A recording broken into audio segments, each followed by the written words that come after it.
So hello guys, once again welcome to my YouTube channel technical DNA. मैं लक्ष्मण लेकर आ गया आप लोगों के लिए एक और नई वीडियो पाइथन के ऊपर। सो गाइस, पाइथन की एक और नई वीडियो में आप लोगों का स्वागत है। और आज की वीडियो में हम लोग एक बहुत ही बेसिक लेवल चीज़ बट बहुत ही इम्पॉर्टेंट चीज़ स्टार्ट करने वाले, यानी कि आज की वीडियो से पहला एक ऐसा प्रैक्टिकल वीडियो मैं आप लोग को डिलीवर कर रहा हूँ जिसमें कि हम लोग पाइथन के एक बहुत ही ज़्यादा इम्पॉर्टेंट टॉपिक कवर करने वाले हैं। और इसमें आप लोग पाइथन में सबसे अच्छे तरीके से, मतलब आज की वीडियो से आपकी जो पाइथन में जो प्रैक्टिकल्स है वो स्टार्ट हो रही है। यानी कि आज इस वीडियो के बाद से आप आने वाली हर वीडियो में पाइथन में आप लोगों को कोड लिखना पड़ेगा, ठीक है। तो चलिए गाइस, शुरू करते हैं आज की वीडियो। तो गाइस, आज की वीडियो में मैं आप लोग को सिखाऊंगा वेरिएबल्स के बारे में, ठीक है। तो वेरिएबल्स वगैरह के बारे में सीखने से पहले चलिए मैं आप लोग को मतलब मैं पहले सबसे पहले मैं सारा सेटअप कर लेता हूँ। तो मैं पहले जाता हूँ उस लोकेशन पे जहाँ पे मैंने अपना सारा सेटअप कर रखा है।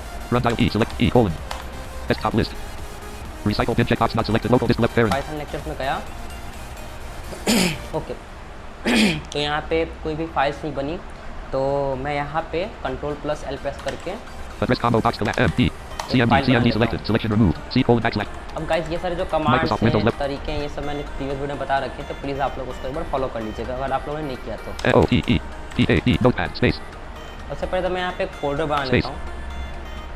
अगेन मैं जब कमांड डालने वाला हूँ वो कमांड्स पे आप लोगों को ध्यान नहीं देना अगर आप लोग को कमांड लाइन CMD नहीं आती तो, ठीक है। तो मैं यहाँ पे लिखता हूँ लेक्चर तो मैंने जो है वो एक फोल्डर बना लिया lecture_4 नाम से। lecture line 4 lecture line 4 greater ls lte notepad space और मैं यहाँ पे बनाता हूँ python line variables dot py /python lectures notepad dialog cannot find the python line variables dot py file. Do you want space python line variables lang? Okay guys, तो हम लोगों ने जो है वो एक फाइल बना लिया पाइथन वेरिएबल्स। मैं आपको दिखा देता हूँ। Python lectures 01 column 3 3 items view list lecture line 4 not selected checked. यहाँ पे गया items view list python line variables not selected checked. python line variables dash notepad text editor edit multi line. Fine guys, अब यहाँ पे जो है हम लोग अपनी कोडिंग करेंगे। तो कोडिंग करने से पहले मैं आप लोगों को लिख सकता हूँ कमांड लाइन में एक बार lecture line 401 column 2 c:\windows okay guys. e:\. तो मैं यहाँ पे जाता हूँ, पाइथन लिखता हूँ। सबसे पहले पाइथन इंटरप्रेटर को ओपन कर लेता हूँ। python python 3.1 greater अगेन हम लोग कोई कोड या कोई फाइल को भी रन नहीं कर रहे। मैं जस्ट कुछ चीज़ें आप लोग को बताना चाहता हूँ वेरिएबल्स के बारे में या आज के टॉपिक के बारे में, और इसीलिए मैं आप लोग को इंटरप्रेटर में लेके आया हूँ, ठीक है। तो कोई भी प्रैक्टिकल फाइल में कोड करने से पहले मैं आप लोग को इंटरप्रेटर में जो है वो कमांड्स लिख के दिखाऊंगा कि कैसे कैसे वर्क कर रहा है। क्योंकि देखिए, पाइथन एक इंटरप्रेटर बेस्ड लैंग्वेज है, तो हर एक लाइन का मतलब समझे, हर एक लाइन को लिख के उसको उसी टाइम पे एग्जीक्यूट करके अगर हम लोग देख के सीखें तो it would be better practice. मतलब प्रैक्टिस तो नहीं, but it can be a better example for you, ठीक है। तो अभी बस वीडियो को ध्यान से सुनिएगा, देखिएगा और समझने की कोशिश करिएगा मैं क्या आपको समझाना चाहता हूँ, ठीक है। तो मैं यहाँ पे एक काम करता हूँ, मैं लिखता हूँ जैसे कि मैं लिखता हूँ अगेन 1+2 और एंटर करता हूँ। तो यहाँ पे 3 रिजल्ट आ गया। ये बहुत ही बेसिक चीज़ है। मैं एक काम करता हूँ, डबल कोट में अपना नाम लिख दिया। अब क्योंकि मेरा नाम एक टेक्स्ट है तो मैंने डबल कोट के अंदर इसको लिखा है, ठीक है। अब एक चीज़ आप लोगों को बतानी है मुझे कि जैसे कि मैंने लिखा 1+2, ये क्या था? 1+2, 1 एक डेटा था, 2 एक डेटा था, 1 एक वैल्यू थी, 2 एक वैल्यू थी। इनके बीच में जो प्लस एडिशन का ऑपरेशन हुआ उसके जो आउटपुट निकला, जो रिजल्ट निकला, वो भी क्या था? एक न्यूमेरिकल वैल्यू। मैंने लक्ष्मण लिखा डबल कोट के अंदर में, ये भी क्या था? एक टेक्सचुअल वैल्यू था, एक स्ट्रिंग था, राइट। अब अगर मैं आप लोगों से पूछूं कि जो मैंने चीज़ें लिखी, यानी कि 1+2 और डबल कोड के अंदर में जो लक्ष्मण लिखा, ये दो चीज़ें जो मैंने लिखी, इसको मुझे वापस से अपने प्रोग्राम में एक्सेस करना है। तो कैसे कर सकते हैं इसको वापस से मैं एक्सेस प्रोग्राम में? एक क्वेश्चन यहाँ पे ये राइज होता है।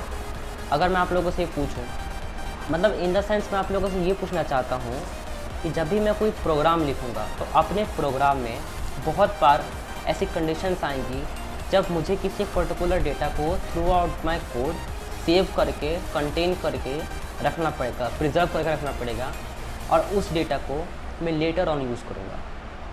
फॉर एग्ज़ाम्पल कोई डेटा है, कोई वैल्यू है जिसको यूज़र ने इनपुट किया है कंसोल में और उसको उस वैल्यू को मैंने कैच किया है अपने कोड में, तो कैच करने के बाद हो सकता है कि मैं उस वैल्यू को, उस इनपुट को, उस रिस्पॉन्स को मैं उसी टाइम पे कोई ऑपरेशन परफॉर्म ना करूं, मैं उसको कुछ टाइम के लिए होल्ड करना चाहता हूं। तो मुझे जब भी अपने कोड में, अपने प्रोग्राम में किसी एक वैल्यू को, किसी एक डेटा को होल्ड करके रखना हो कुछ टाइम के लिए, तो मैं कैसे कर सकता हूँ?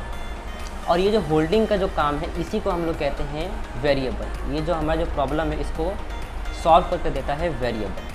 ठीक है, अब वेरिएबल क्या है तो सुनिए।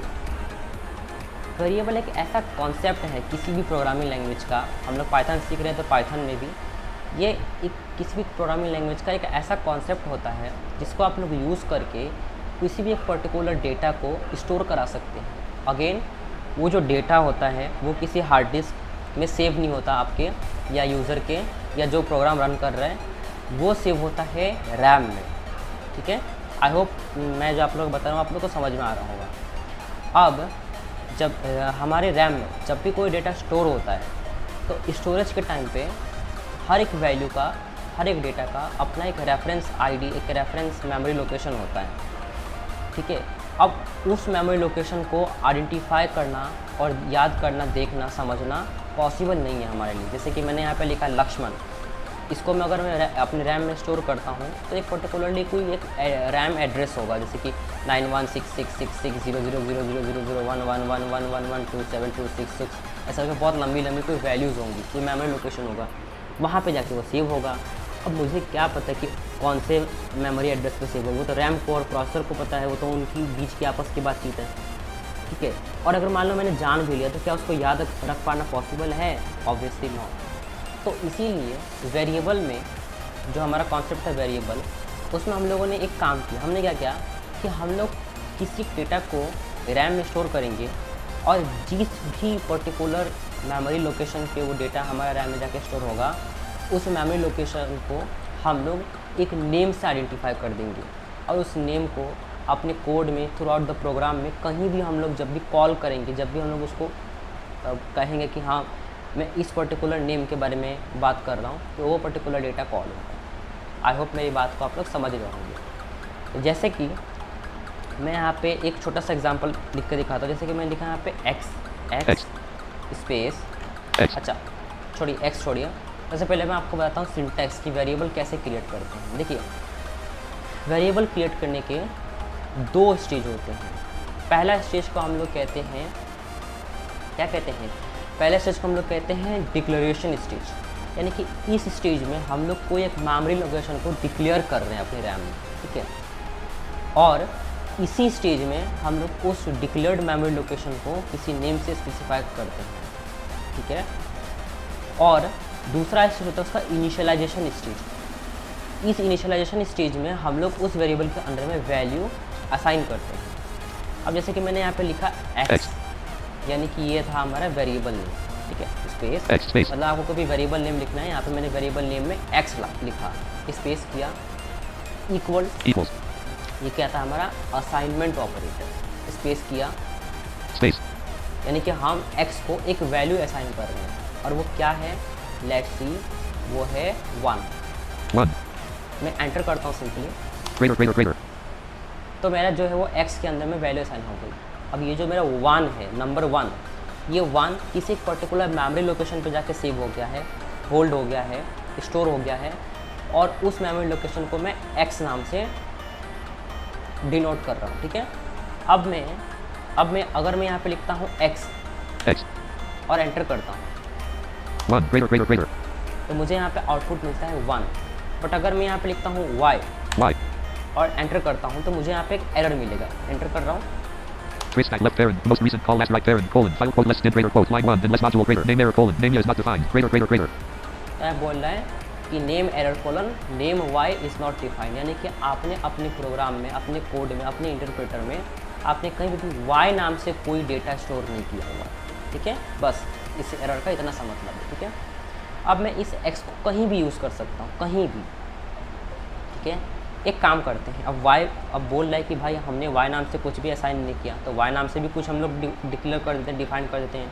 तो मैं लिख रहा हूँ वाई स्पेस equals space, मैं यहाँ पे लिखता हूँ 2 और एंटर करता हूँ। greater अब यहाँ पे लिखता हूँ वाई y और एंटर करता हूँ, 2 greater तो यहाँ पे आ गया 2। वापस से x लिखता हूँ, x 1 greater तो देखिए यहाँ पे x आ गया, यहाँ पे y। अब मैं एक काम करता हूँ, मैं z लिखता हूँ z और एंटर करता हूँ। trace back left parent most recent call last right parent colon file quote less than greater quote line 1 unless module greater name error colon name z is not defined greater तो यहाँ बोल रहा है कि name z is not defined, ठीक है। तो z को हम लोग करते हैं, एक काम करते हैं, z में हम लोग अतरंगी चीज़ करते हैं, क्या z space equals to space और यहाँ पे मैं लिखता हूँ, क्या लिखा हूँ पता है, यहाँ लिखता हूँ x प्लस y। पता है मैंने यहाँ पे क्या लिखा है, यहाँ पे लिखा है कि z जो है, z नाम से एक मेमोरी लोकेशन पहले तो डिक्लेयर किया, एक डिक्लेयर करो, एक बनाओ अपने रैम में। अब उस मेमोरी लोकेशन पे एक वैल्यू स्टोर करो। वैल्यू क्या स्टोर करो कि जो हमारा मेमोरी लोकेशन था x, जहाँ पे जो वैल्यू स्टोर थी, वो वैल्यू को ऐड करो y नाम का जो हमारा मेमोरी लोकेशन था, वहाँ पे जो वैल्यू स्टोर थी उसमें, और उन दोनों का जो सम का जो वैल्यू है, जो रिज़ल्ट है, जो आउटपुट है, उसको स्टोर कर दो z नाम के वेरिएबल में, क्या मेमोरी लोकेशन पे। अब मैंने यहाँ पे जैसे किया एंटर, greater तो z में सारी डिटेल सेव हो गई। अब मैं जब भी z को लिखूँगा z और एंटर करूँगा 3 greater तो आंसर देखिए मेरा 3 आ रहा है। कितना ग्रेट कॉन्सेप्ट है गाइस, कितना ग्रेट कॉन्सेप्ट है। मतलब आपने पहली वैल्यू को किसी और जगह पे स्टोर किया, दूसरी वैल्यू को किसी और जगह पे स्टोर किया, और तीसरी मेमोरी लोकेशन पे आपने उन दोनों के ऊपर कोई परफॉर्म कर दिया। और कमाल की बात ये कि ये एक्शन परफॉर्म करने के बाद ना x 1 greater x में कोई चेंज है, y ना y में 2 greater कोई चेंज है। अब मैं काम कर सकता हूँ, अब मैं यहाँ पे लिख सकता हूँ w space equals space मैं यहाँ पे लिख सकता हूँ y y minus dash x, enter कर रहा हूँ। greater अब देखते हैं w में क्या है, w 1 greater 1। How amazing guys, ये चीज़ कितना अमेजिंग है कि नहीं। तो चलिए अब कुछ प्रोग्राम लिखते हैं, आइए। Python line variables dash notepad row 1 column 2 Python line variables dash notepad text editor edit multi-line lang चलिए तो हम लोग कुछ प्रोग्राम लिखते हैं। एक काम करता हूँ, मैं इस C colon back file lecture line 4 row 1 column lecture line 4 window items view list Python line variables check 1 to 1 variables की जगह पे Python line मैं यहाँ पे लिखता हूँ programme R O G A M program space dash space 1 space dash space यहाँ पे line 1 program line 1 check 1 to 1 और इसको मैं नोटपैड में open program line 1 check 1 program line 1 dash notepad lang एक काम करते हैं हम, यहाँ पे लिखते हैं name AME name space is equals space quote LAX AN Laxman PRASAD present MIAA Mishra quote name equals quote Laxman present Mishra quote lang और यहाँ पे लिखता हूँ प्रिंट फंक्शन से क्या होता था, हम लोग कोई भी एक मैसेज डिस्प्ले कर पाते थे। तो print print left parent right parent double quote के अंदर में quote HELLO hello space DEAR dear print left parent quote hello dear quote right parent lang right parent quote और एक कोट के बाद parent, एक कॉमा। comma इस comma से क्या होता है, हम एक और वैल्यू को ऐड कर सकते हैं इसमें। तो कॉमा ला के मैंने ऐड कर दिया AME नेम, तो हेलो के बाद एक स्पेस और नेम वेरिएबल के अंदर में जो वैल्यू होगी वो यहाँ पे प्रिंट हो जाएगा। lecture line 4 C colon backslash चलिए greater पहले तो मैं इस इंटरप्रेटर से आउट हो जाता हूँ। आउट होने के लिए आपको लिखना पड़ेगा exit. X I T exit left parent right parent C colon backslash Python lectures backslash अब मैं यहाँ पे लिखता हूँ Python T Y T A O N Python space और अपनी फाइल का नाम जो कि था PROGRAM program line 1 dot T Y और एंटर करता हूँ। देखिएगा hello dear Laxman present Mishra colon backslash Python lectures backslash lecture line 4 greater अब एक काम करते हैं, program line 1 dash note program line 1 dash थोड़ा सा मुश्किल प्रोग्राम बनाते हैं। C colon backslash मैं यहाँ पे लिखता हूँ L-O-T-E-P-A-E notepad space P-R-O-G-R-A-M program line 2 dot P-Y // notepad dialog cannot space program line 2 अब मैं यहाँ पे लिखता हूँ name A-A-E name space equals space और यहाँ पे लिखता हूँ input I-N-P-U-T input left parent right parent मैं गाइस मैंने लास्ट वीडियो में बताया था इनपुट फंक्शन क्या करता है। इनपुट फंक्शन किस कंसोल के अंदर में जो है वो यूज़र से इनपुट लेने के काम में आता है। right parent और इस लेफ्ट एंड राइट के बीच में इनपुट फंक्शन के लेफ्ट एंड राइट के बीच में हम लोग डबल कोड के अंदर में quote या इसके आर्गुमेंट में जो भी हम लोग मैसेज या टेक्स्ट या जो वैल्यू पास करेंगे वो वैल्यू डिस्प्ले होगी एज अ मैसेज। quote मैं अब लिखता हूँ L-E-A-S-E please space E-N-T-E-R enter space Y-O-U-R your space N-A-M-E name colon name equals input left parent quote please enter your name colon quote right parent blank और यहाँ पे मैं लिखता हूँ name equals input left parent quote please enter your name colon quote right parent blank print P-R-I-N-E print left parent quote hello A-E-L-L-O hello space D-E-A-R dear R quote right parent comma A-N-E name print left parent quote hello dear quote name right parent blank save करता हूँ C :\Windows C :\. अब run करता हूँ तो Python P-Y-T-O-N Python space P-R-O-G-R-A-M program line 2 dot P-Y enter करता हूँ। देखिएगा enter करने के साथ ही मुझसे ये नेम पूछेगा। please enter your name colon मैं अपने तो technical dear T-E-C-H A-C-E-T T-E-C-H-N-I-C-A-L technical space E-N-A enter करता हूँ। hello dear technical DNA E:\Python lecture line 4 greater तो गाइस देखिए कितना अमेजिंग कॉन्सेप्ट है। अगर ये वेरिएबल का कॉन्सेप्ट आज अगर प्रोग्राम में हमारे प्रोग्रामिंग लैंग्वेज में हम लोग ना बना पाए होते, अगर ये ना होता तो आज ये जो टास्क हम लोग परफॉर्म कर रहे हैं ये नहीं हो पाता। और गाइस आप जितने भी प्रोग्राम, जितने भी ऐप्स, सॉफ्टवेयर्स, वेबसाइट पे ऐसा होता है ना कि आपका ईमेल एड्रेस ऑटोमेटिकली शो हो जाता है, आपका पासवर्ड शो हो जाता है ना। ऐसा होता है कि आप लोग पासवर्ड एंटर करते हैं और सबमिट पे क्लिक करते हैं और उसके बाद आपका पासवर्ड अगर सही है तो ये क्या कहते हैं, कहता है okay your password is correct otherwise wrong.